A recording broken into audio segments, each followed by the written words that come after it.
Hi, how are you? US is back. US ने फिर से बॉम्बिंग करना स्टार्ट कर दिया है। सीरिया पे बॉम्बिंग के आपने न्यूज़ सुने होंगे थोड़े दिन पहले। सीरिया पे बॉम्बिंग क्यों की गई?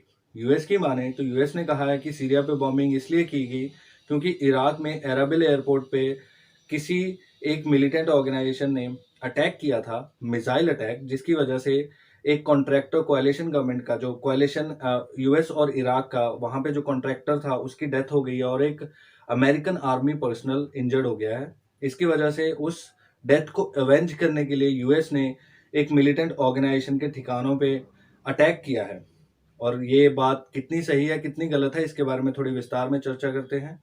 बात करें कि यूएस ने, जबकि जो बाइडन, इस टाइम जो बाइडन तो थोड़े पीस लविंग है, उन्होंने अटैक क्यों कर दिया?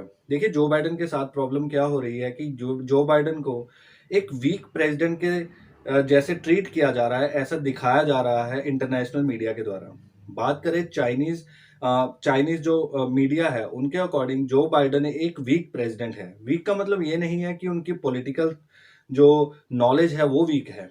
इसका मतलब ये है कि जो बाइडन एक ऐसे देश के प्रेसिडेंट हैं जिस देश में लोग बहुत बटे हुए हैं। आपने देखा कि डोनाल्ड ट्रंप ने अपने सपोर्टर्स को जब लेके कैपिटल हिल पे गए थे, वहां पे कितना बड़ा हंगामा हो गया था। अभी इवन जो बाइडन की जो विक्ट्री है वो भी एक कंट्रोवर्शियल है, जिसको ज्यादा यूएस के जो नागरिक हैं वो मानते नहीं है कि जो बाइडन एक फेयर वे में जीते हैं ये जो इलेक्शन हुए थे। इवन ईरान का भी काफी रोल बोला जा रहा है इसके बारे में, जो कि कुछ र्यूमर्स हैं। अभी जो बाइडन खुद को एक स्ट्रॉन्ग प्रेसिडेंट दिखाने की कोशिश कर रहे हैं। सिमिलर चीज हुई थी जॉर्ज डब्ल्यू बुश के टाइम पे। उन्होंने भी वॉर स्टार्ट इसीलिए की थी कि क्योंकि वो खुद को एक स्ट्रॉन्ग प्रेसिडेंट दिखाना चाहते थे। जो बाइडन का इस टाइम जो मेन फोकस है वो खुद को एक स्ट्रॉन्ग प्रेसिडेंट दिखाने का है। जो ये बॉम्बिंग हुई है इसके खिलाफ सीरिया या फिर ईरान का कैसी प्रतिक्रिया रही, अगर उसकी बात करें तो उन्होंने कुछ खास नहीं कहा। उन्होंने इवन यूएस को मेंशन भी नहीं कहा। उन्होंने सिर्फ ये कहा कि ये जो वेस्टर्न फोर्सेस है इनको यूएन के लॉज को फॉलो करना चाहिए, जहां पे यूएन ने लिखा है कि ऐसे ही रैंडमली आप रैंडम प्लेसेस पे बॉम्बिंग नहीं कर सकते हैं। ये यूएन के क्लॉज में लिखा है। यूएस ने कहा कि नहीं, हमने एक स्पेसिफिक टारगेट को हिट किया है, हमने रैंडम प्लेसेस पे बॉम्बिंग नहीं की है। बट जिस हिसाब से माइल्ड स्टेटमेंट आई है ईरान और सीरिया की, तो इस बात से हम थोड़ा अंदाजा लगा सकते हैं कि हो सकता है कि जो टारगेट है वो एक्चुअल में हिट हुआ ही ना हो।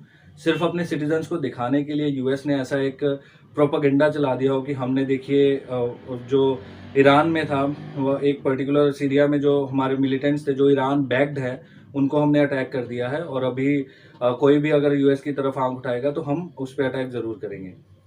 ये बॉम्बिंग का जो टाइमिंग है ना, ये भी एक अपने आप में बहुत अलग है, बहुत मतलब इंटरेस्टिंग है।